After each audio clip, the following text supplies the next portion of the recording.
Radio Kantipur radio राष्ट्रको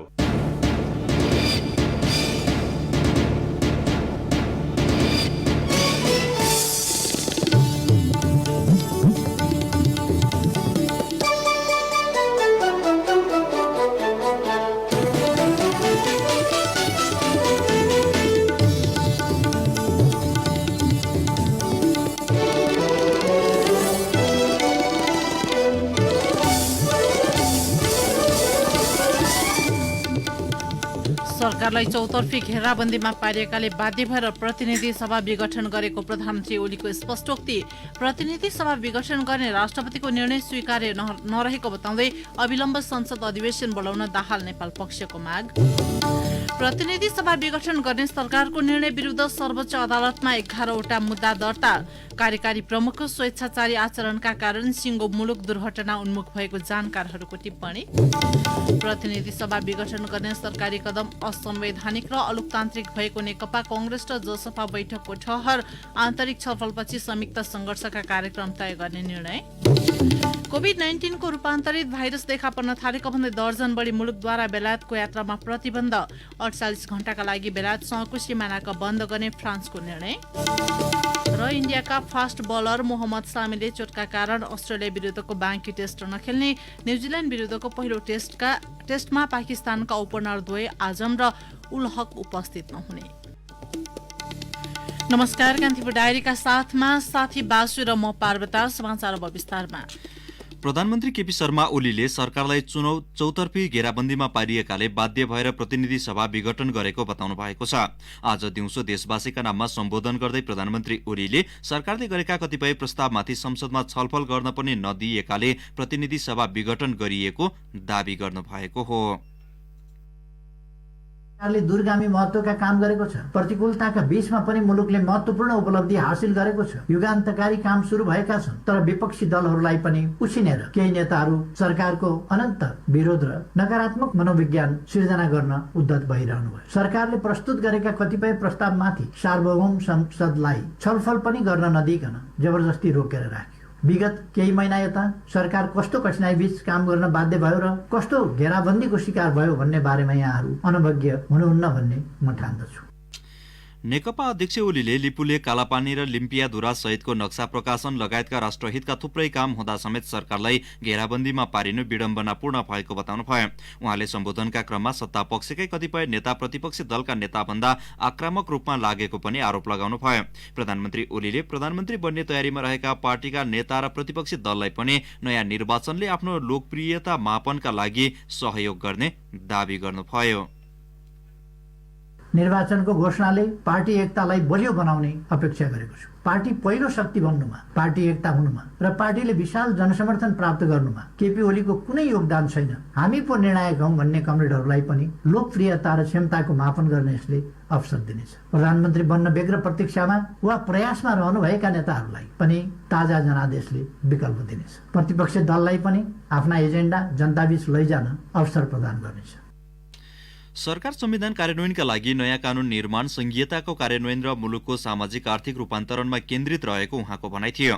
यद्यपि सत्तारूढ दलका नेता आफ्नो काँधमा आएको ऐतिहासिक अभिभार पूरा गर्ने गरी नीति निर्माण, राज्य सञ्चालन र जनपरिचालनमा केन्द्रित हुनुपर्नेमा पद प्रतिष्ठा र पद सोपानमा मात्रै केन्द्रित भएको ओलीले आरोप लगाउनु भयो। नेकपालाई केही नेताहरूले आफ्ना असन्तुष्टि, कुण्ठा र आत्मकेन्द्रित सोचहरूको बन्धक बनाउने र निष्प्रभावी तुल्याउने प्रयास गरेको उहाँको भनाइ छ। प्रधानमन्त्री ओलीले आगामी वैशाखमा हुने निर्वाचनको तयारीमा जुट्न पनि सबैलाई आह्वान गर्नु भएको छ। यसअघि बिहान बालुवाटारमा आफू निकटका पार्टी सांसदहरूसँगको भेलामा प्रधानमन्त्री ओलीले वर्तमान अवस्था उत्पन्न हुनुको सम्पूर्ण दोष अध्यक्ष पुष्पकमल दाहाललाई दिँदै पार्टी एकताका लागि पनि दाहालले तत्परता नदेखाएको आरोप लगाउनु भएको थियो। सरकारको काममा पनि बारम्बार अवरोध गरेको उहाँको भनाइ थियो। ओलीले पार्टीभित्रैबाट भएको असहयोग र सरकारले गरेका राम्रा कामहरूलाई लिएर जनतामाझ जान आग्रह गरेको बेलामा सहभागी सांसद निरुदेवी पालले जानकारी दिनुभयो। प्रधानमन्त्री ओलीले विघटित प्रतिनिधि सभाका सदस्यलाई निर्वाचन क्षेत्रमा केन्द्रित रहेर चुनावी तयारी गर्न निर्देशन पनि दिनुभयो। प्रधानमन्त्री ओलीले नेकपाको सचिवालय बैठकमा अध्यक्ष दाहाल सहितका नेताले देश र जनताका एजेण्डा भन्दा पनि आफू र आफ्नो लागि मात्र एजेण्डा प्रस्तुत गर्ने गरेको बताउनुभयो। नेकपा अध्यक्ष पुष्पकमल दाहाल र वरिष्ठ नेता माधव कुमार नेपाल समूहले प्रतिनिधि सभा विघटन गर्ने राष्ट्रपतिको निर्णय अस्वीकार गर्दै अविलम्ब संसद अधिवेशन बोलाउन माग गरेको छ। काठमाडौँको नयाँ बानेश्वरमा दाहाल नेपाल निकटका सांसदहरूको भेलाले प्रतिनिधि सभा विघटन गर्ने प्रधानमन्त्री केपी शर्मा ओली र राष्ट्रपति विद्यादेवी भण्डारीको कदमलाई असंवैधानिक कदम भएको बताएको छ। बेलामा विघटित प्रतिनिधि सभा तथा राष्ट्रिय सभाका सांसदहरूको उपस्थिति थियो। बेलामा उपस्थितिका लागि भनेर गरिएको हस्ताक्षर संकलनमा विघटित प्रतिनिधि सभाका 90 र राष्ट्रिय सभाका 24 सांसदले हस्ताक्षर गरेका छन्। संसदीय दलको बैठक पर्सि फेरि बस्ने निर्णय भएको नेकपा नेता देव गुरुङले जानकारी दिनुभयो। यसैबीच दाहाल र नेपाल समूहले प्रधानमन्त्री ओलीमाथिको अनुशासन कारबाहीबारे निर्वाचन आयोगमा जानकारी दिएको छ। हिजो स्थायी कमिटी बैठकले ओलीलाई अनुशासनको कारबाही सिफारिस गरेको थियो। यही निर्णय स्थायी कमिटी सदस्य लीलामणि पोखरेलले आज दिउँसो आयोग पुगेर जानकारी गराउनु भएको हो। कारबाहीका लागि भने सो समूहले भोलि बस्ने केन्द्रीय कमिटी बैठकमा प्रस्ताव लैजाने बताएको छ। नेकपा अध्यक्ष पुष्पकमल दाहालले अर्का अध्यक्ष तथा प्रधानमन्त्री केपी शर्मा ओलीले चालेको प्रतिनिधि सभा विघटनको कदमले पार्टी एकतालाई कुनै असर नपर्ने दावी गर्नु भएको छ। आज बिहान विज्ञप्ति जारी गर्दै अध्यक्ष दाहालले कुनै व्यक्तिको पार्टी विरोधी गतिविधिले एकीकृत पार्टीको संरचना र एकतालाई भत्काउन नसक्ने उल्लेख गर्नुभयो। दाहालको विज्ञप्तिमा नेपाली जनताको ठूलो त्याग र बलिदानपूर्ण संघर्षको परिणाम स्वरूप प्राप्त गरेको संघीय लोकतान्त्रिक गणतन्त्र सहितको राजनैतिक परिवर्तनको रक्षा गर्नु आजको ऐतिहासिक कार्यभार रहेको उल्लेख छ। राष्ट्रको समृद्धि र नेपाली कम्युनिष्ट आन्दोलनको भविष्यका निम्ति पार्टी एकतालाई कमजोर पार्ने सबै प्रकारका प्रवृत्ति र तत्त्वहरू विरुद्ध एकताबद्ध भएर उभिन उहाँले नेता कार्यकर्तालाई आग्रह गर्नुभएको छ। दुई खेमामा विभाजित नेकपाका शीर्ष नेतृत्वले केन्द्रीय कमिटी बैठक पनि छुट्टा छुट्टै बोलाएका छन्। स्थायी कमिटिको बहुमत सदस्यले भोलि दिउँसो 1 बजे केन्द्रीय कमिटी बैठक बोलाएपछि अध्यक्ष केपी शर्मा ओलीले पनि छुट्टै बैठक बोलाउनु भएको हो। अध्यक्ष ओलीले बोलाएको बैठक भोलि बिहान 9 बजे काठमाडौँको बालुवाटार स्थित प्रधानमन्त्रीको सरकारी निवासमा बस्ने नेकपा केन्द्रीय कार्यालयका सचिव ईश्वरी रिजालले जानकारी दिनुभयो। पार्टीको विधान र संविधानको मर्म विपरीत ओलीले गतिविधि गरेको तथा पार्टीको न्यूनतम आचार संहिता समेत पालना नगरेको भन्दै नेकपाले ओलीमाथि कारबाही गर्न केन्द्रीय कमिटिमा छलफल गर्न लागेको थियो। ओलीले भने स्थायी कमिटिले तय गरेका समयावधि भन्दा अघि नै बस्ने गरी केन्द्रीय कमिटी बैठक बोलाउनु भएको हो। नेपाली कांग्रेसको आह्वानमा आज साँझ बसेको सर्वदलीय बैठकले प्रतिनिधि सभा विघटन गर्ने सरकारी कदम असंवैधानिक र अलोकतान्त्रिक भएको ठहर गरेको छ। ललितपुरको सानेपा स्थित कांग्रेस मुख्यालयमा बसेको सर्वदलीय बैठकले गैर संवैधानिक सो कदमको एकजुट भएर विरोध गर्ने निष्कर्ष निकालेको छ। बैठकमा नेकपाकै असन्तुष्ट पक्ष, प्रमुख प्रतिपक्षी नेपाली कांग्रेस र जनता समाजवादी पार्टीका नेताहरूको सहभागिता थियो। बैठकमा कांग्रेस सभापति शेरबहादुर देउवा, वरिष्ठ नेता रामचन्द्र पौडेल, नेकपाका कार्यकारी अध्यक्ष पुष्पकमल दाहाल, वरिष्ठ नेता झलनाथ खनाल र माधव कुमार नेपाल, जसपाका अध्यक्ष महन्त ठाकुर, वरिष्ठ नेता अशोक राई लगायत नेताको उपस्थिति थियो। नेकपा कांग्रेस र जसपाले भोलि र पर्सि छुट्टा छुट्टै केन्द्रीय समिति बैठक बोलाएकाले सोपछि फेरि बैठक बसेर विरोधका संयुक्त कार्यक्रम तय गर्ने निष्कर्षमा नेताहरू पुगेका हुन्। बैठकमा राप्रपा नेताहरूको उपस्थिति भने थिएन। प्रतिनिधि सभा विघटन गर्ने सरकारको निर्णयको विरोध गरे पनि राप्रपाले वैशाख 17 र 27 गते निर्वाचन गर्ने सरकारको घोषणाको भने स्वागत गरेको छ। कान्तिपुर डायरीमा अब कान्तिपुर सविस्तार। कान्तिपुर सविस्तार। संसद विघटनको पहिरो नेपाली राजनीतिमा नयाँ होइन। इतिहास साक्षी छ। नेपालमा यसअघि पनि संसद भंग हुनुमा बहुमत प्राप्त दलकै आन्तरिक खिचातानी प्रमुख कारक बन्दै आएको छ।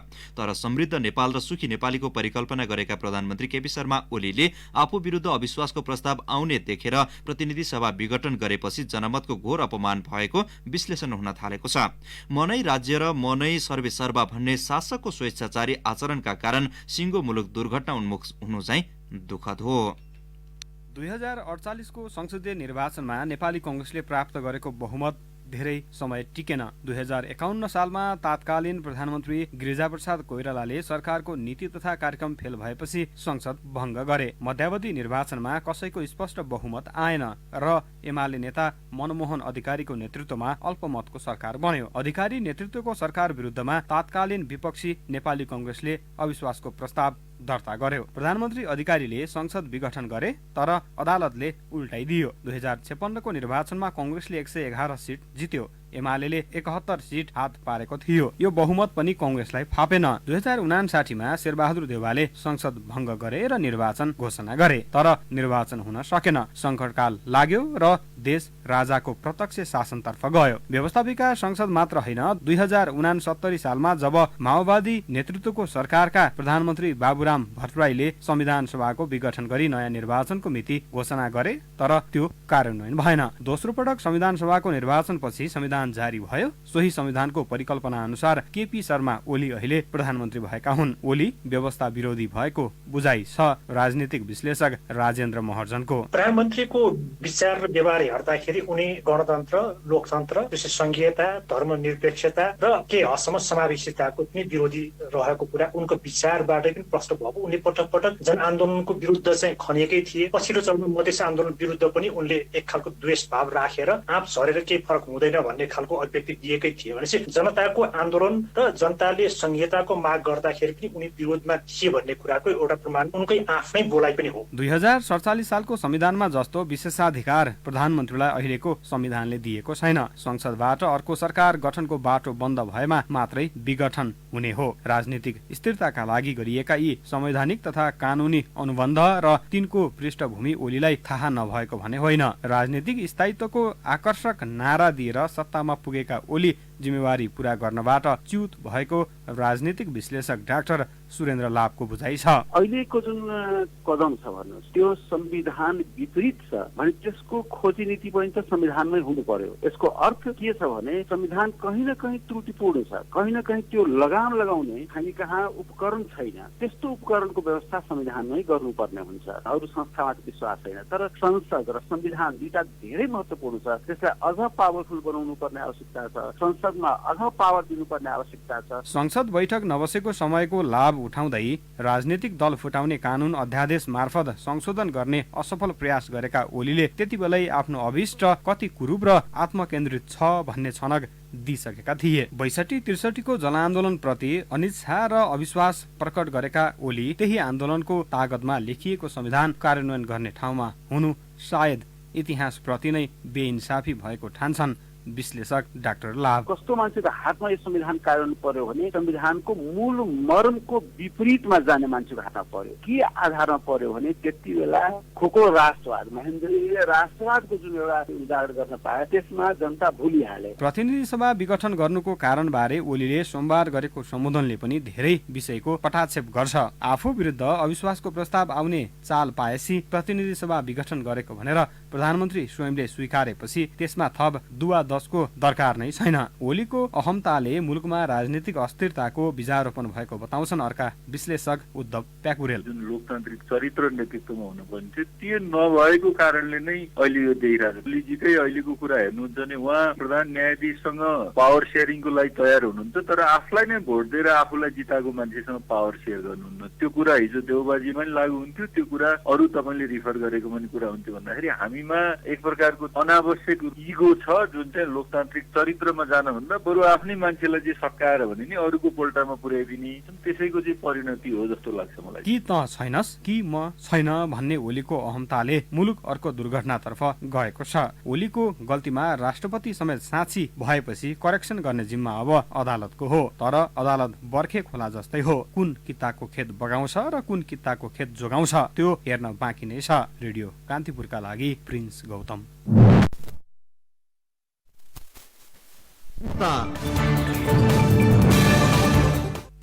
कान्तिपुर डायरीमा अब ब्रेकको पालो। कान्तिपुर डायरीमा अब बाँकी प्रसङ्ग। सत्तारूढ नेकपा दुई अध्यक्ष केपी शर्मा ओली र पुष्पकमल दाहालले आफ्नो पक्ष बलियो साबित गर्न विभिन्न भेला तथा बैठक तीव्र पारेका बेला उपाध्यक्ष वामदेव गौतम र सचिवालय सदस्य रामबहादुर थापा भने सहभागी भएका छैनन्। अध्यक्ष दाहाल र वरिष्ठ नेता माधव कुमार नेपाल पक्षका 7 जना मन्त्रीले राजीनामा दिँदा समेत ओलीको क्याबिनेट नछाडेका गृहमन्त्री थापा प्रधानमन्त्रीले बोलाएको भेलामा भने सहभागी हुनु भएन। निर्वाचन आयोगका पदाधिकारी र सुरक्षा निकायका प्रमुखहरू प्रधानमन्त्री ओलीले हिजो प्रमुखहरूसँग प्रधानमन्त्री ओलीले हिजो गर्नुभएको छलफलमा सहभागी भएका गृहमन्त्री थापा गुटगत भेलामा भने अनुपस्थित रहनु भएको हो। बरु बिहान थापाले आफै आफू निकटका नेताहरूसँग छुट्टै छलफल गर्नुभएको थियो। संसद विघटन गर्ने प्रधानमन्त्रीको कदमको विरोधमा हिजो विज्ञप्ति निकालेका उपाध्यक्ष गौतम पनि कतै सहभागी हुनुभएको छैन। बानेश्वरमा भएको दाहाल नेपाल पक्ष नेताको भेलामा समेत अनुपस्थित रहेका गौतम सो समूहले गरेका हस्ताक्षर संकलनमा पनि सहभागी हुनुभएको थियो। आज विज्ञप्ति निकालेर उपाध्यक्ष गौतमले पार्टी फुटको घोषणा हुन मात्र बाँकी रहेको बताउँदै साक्षी बस्न आफू कुनै भेलामा सहभागी नहुने बताउनु भएको छ। गौतम र थापा जस्तै स्थायी कमिटी सदस्यहरू हरिबोल गजुरेल र टोपबहादुर रायमाझी पनि दुवै पक्षका भेलामा उपस्थित नभएको नेताहरूले बताएका छन्।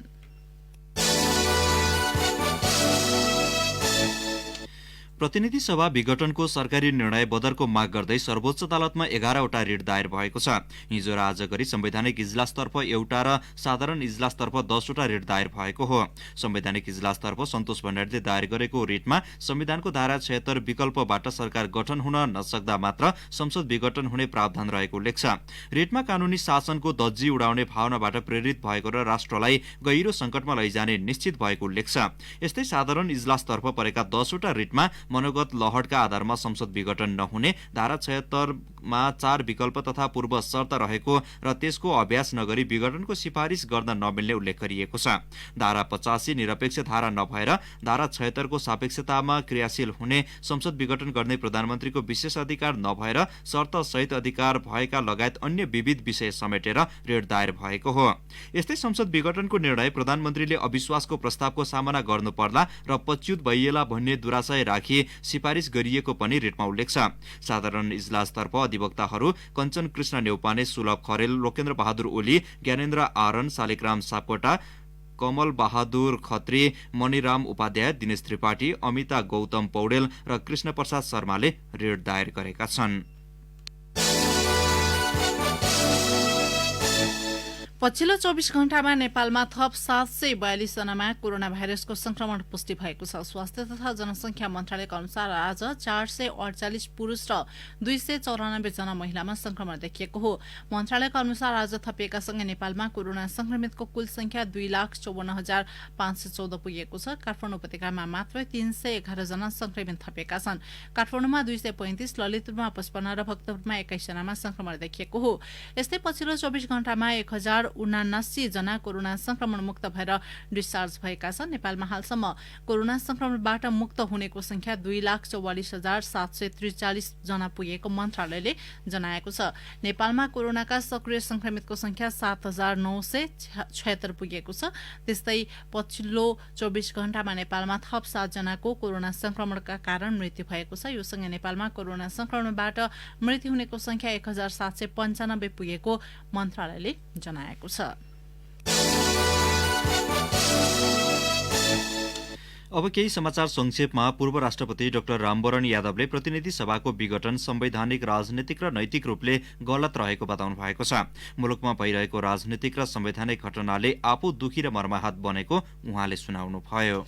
प्रतिनिधि सभा विघटन विरुद्ध जनता समाजवादी पार्टीले पर्सि बुधबार सबै जिल्ला सदरमुकाममा प्रदर्शन गर्ने भएको छ।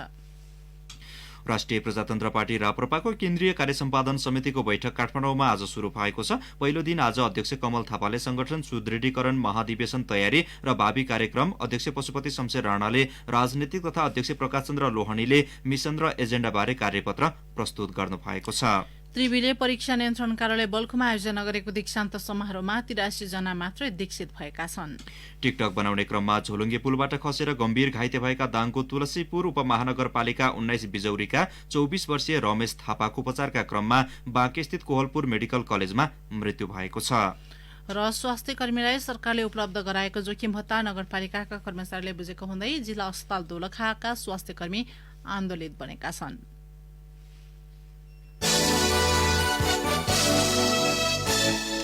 कान्तिपुर डायरीमा अब लमजुङ डायरीको पालो। लमजुङ डायरीबाट आस गुरुङको नमस्कार। लमजुङका किसानले अलैँची बिक्रीबाट 18 करोड 20 लाख रुपियाँ आमदानी गरेका छन्। प्रधानमन्त्री कृषि आधुनिकीकरण परियोजना अलैँची जोन सञ्चालक समितिका अनुसार लमजुङमा यस वर्ष 3500 क्विन्टल अलैँची बिक्री भएको छ। यो गत वर्षको भन्दा 1500 क्विन्टल बढी हो। औसतमा यस वर्ष प्रति किलो 520 रुपियाँमा अलैँची बिक्री भएको जोन सञ्चालक समितिका अध्यक्ष अजय तामाङले बताउनुभयो। लामो तथा छोटो दूरीको सवारी साधनका व्यवसायीले मनलाग्दी रूपमा भाडा असुल्न थालेपछि लमजुङ प्रशासनले भाडा दर कायम गरेको छ। केही रूटमा भाडा दर निर्धारण नभएको र निर्धारण भएको ठाउँमा पनि तोकिए भन्दा बढी भाडा असुल्न थालेपछि प्रशासनले नयाँ भाडा दर कायम गरेको छ। बेसीसर काठमाडौँ बसको 400 रुपियाँ र माइक्रो बसको 460 रुपियाँ, बेसीसर पोखरा बसको 265 र माइक्रो बसको 315, बेसीसर नारायणगढ बसको 235 र माइक्रो बसको 310 रुपियाँ कायम गरिएको छ। बेसीसरदेखि गोर्खासम्म बसको 235, बेसीसर वीरगञ्ज बसको 500, बेसीसर सुनौली बसको 550 रुपियाँ तोकेको छ। बेसीसर नगरपालिकाका सबै विद्यालयमा दिवा खाजा कार्यक्रम सुरु भएको छ। चालु आर्थिक वर्षबाट नगरभित्रका सबै सामुदायिक विद्यालयमा दिवा खाजा कार्यक्रम सञ्चालन भएको नगरपालिकाले जनाएको छ। नगरपालिकाका शिक्षा शाखा प्रमुख उपसचिव किसानराज चिलवालका अनुसार नगरपालिकाका 52 वटै विद्यालयमा दिवा खाजा कार्यक्रम सुरु भएको हो। कार्यक्रमका लागि यस वर्ष संघ सरकारबाट 49 लाख रुपियाँ बजेट प्राप्त भएको छ। कोरोना भाइरस संक्रमण जोखिमका कारण लमजुङकै सर्वाधिक राशिको त्रिवेणी कप फुटबल प्रतियोगिता यस वर्ष नहुने भएको छ। कोरोना संक्रमण जोखिमले हरेक वर्ष पुस 12 गतेदेखि हुने त्रिवेणी कप राष्ट्रव्यापी फुटबल प्रतियोगिता स्थगित गरिएको त्रिवेणी युवा क्लब बेसीसरका अध्यक्ष सृजन श्रेष्ठले बताउनुभयो। हरेक वर्ष हुँदै आएको प्रतियोगिता यस वर्ष पहिलो पटक रोकिएको आयोजकले जनाएको छ। हवस् त लमजुङ डायरी आजलाई यति नै। आस गुरुङ बिदा हुन्छु। नमस्कार। लमजुङ डायरीपछि कान्तिपुर डायरीमा पुनः ब्रेकको पालो। कान्तिपुर डायरीमा अब आर्थिक प्रसङ्ग। नेपाल सरकार र विश्व बैंक बीच ग्रामीण उद्यम र आर्थिक विकास आयोजनाका लागि वित्तीय सम्झौता पत्रमा हस्ताक्षर भएको छ। अर्थ मन्त्रालयमा आज आयोजित एक कार्यक्रममा सरकार र विश्व बैंक बीच 8 करोड अमेरिकी डलर अर्थात करिब 9 अर्ब 50 करोड रुपियाँ बराबरका आर्थिक सहयोग सम्बन्धी सम्झौता पत्रमा हस्ताक्षर भएको हो। सो सम्झौता पत्रमा नेपालको तर्फबाट अर्थ मन्त्रालयका सचिव शिशिर कुमार ढुङ्गाना र विश्व बैंकका तर्फबाट मालदिप्स, नेपाल र श्रीलङ्काका लागि राष्ट्रिय निर्देशक फरिस हदाद जर्वसले हस्ताक्षर गर्नुभएको छ।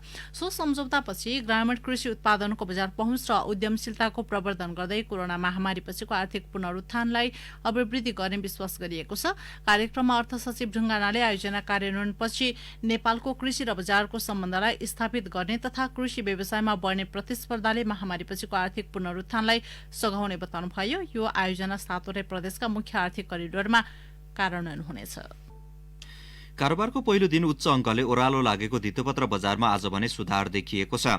प्रतिनिधि सभा विघटन भएपछि धितोपत्र बजारमा हिजो पहिरो गएको थियो। दोस्रो दिन आज शेयर कारोबार मापक नेप्से परिसूचक 30.33 अङ्कले बढेर 1965.96 बिन्दुमा पुगेको छ।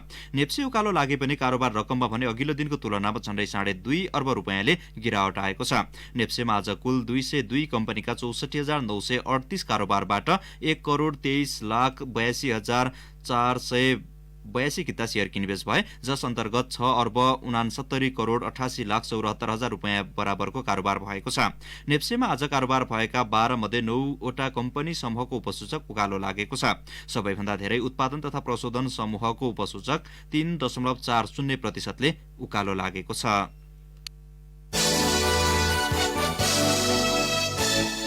अब अन्तर्राष्ट्रिय प्रसङ्ग। बेलायतमा कोभिड-19 को रूपान्तरित भाइरस देखा पर्न थालेको भन्दै दर्जन बढी मुलुकले यात्रामा प्रतिबन्ध लगाएका छन्। भारत, हङकङ, क्यानाडा, स्विजरल्याण्ड र जर्मनीले बेलायतको हवाई उडान स्थगित गरेको बीबीसीले उल्लेख गरेको छ। अस्ट्रिया र बुल्गेरियाले 31 जनवरीसम्म यात्रामा प्रतिबन्ध लगाउँदा Italy, Belgium, Ireland, Turkey, Norway, iris Republic लगायत मुलुकले केही समय बेलायतको यात्रा नगर्न आफ्ना नागरिकलाई आग्रह गरेका छन्।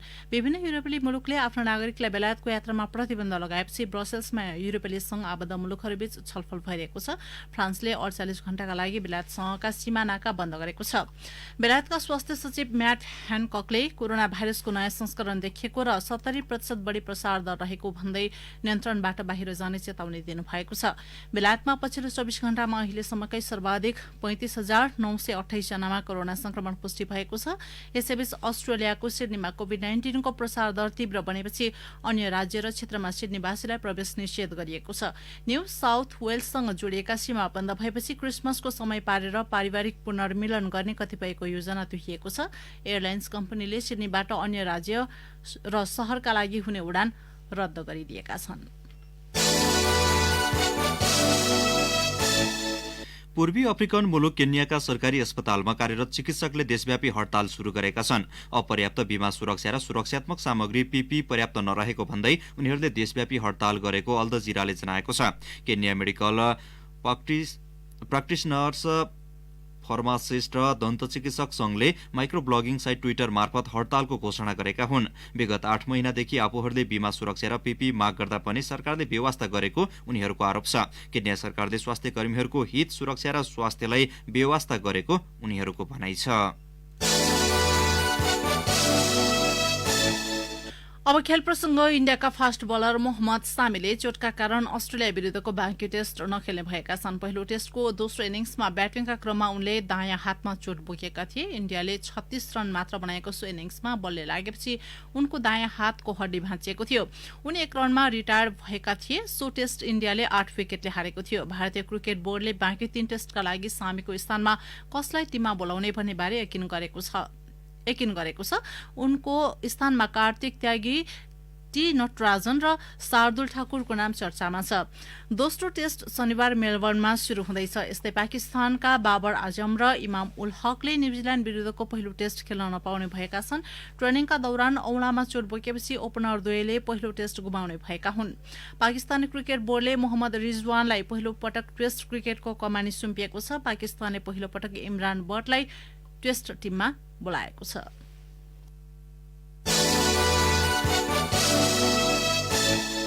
इङ्ग्लिस प्रिमियर लिग फुटबलमा आज राति 2 खेल हुँदैछन्। स्ट्यामफोर्ड ब्रिजमा राति 1:15 बजे हुने खेलमा चेल्सीले वेस्ट ह्याम युनाइटेडसँग प्रतिस्पर्धा गर्नेछ। 22 अङ्कमा 8औं स्थानमा रहेको चेल्सी विजय भए 5औं स्थानमा उक्लनेछ। 21 अङ्क भएको वेस्ट ह्यामले बाजी मारे कम्तीमा 7औं स्थानमा उक्लनेछ। अर्को खेलमा राति 11:15 बजे वुल्भर हेम्पटन र बर्नली बीच खेल हुनेछ। वुल्भरको 20 र बर्नलीको 10 अङ्क छ। हवस् त यिनै प्रसङ्गसँगै कान्तिपुर डायरीको यो बुलेटिन यही सकिन्छ। 8 बजे सेक्युरिटी एन्ड क्राइम डायरी हुनेछ। अहिलेलाई साथी बासु र म पार्वता आज्ञा माग्छौं। नमस्कार।